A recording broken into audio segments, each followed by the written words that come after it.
এরপর আমি দিয়ে দিচ্ছি দুটো কাঁচামরিচ, দিয়ে দিচ্ছি টমেটো। আপনারা চাইলে এটা পিউরি করেও দিতে পারেন, আমি এগুলো দিয়ে দিলাম। এরপর দিয়ে দিচ্ছি হলুদের গুঁড়ো, এরপর দিয়ে দিচ্ছি জিরা ধনিয়ার গুঁড়ো, এরপর দিয়ে দিচ্ছি মরিচের গুঁড়ো, এরপর দিচ্ছি লবণ।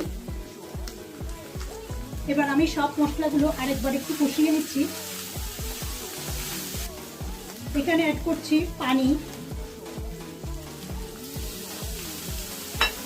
এরপর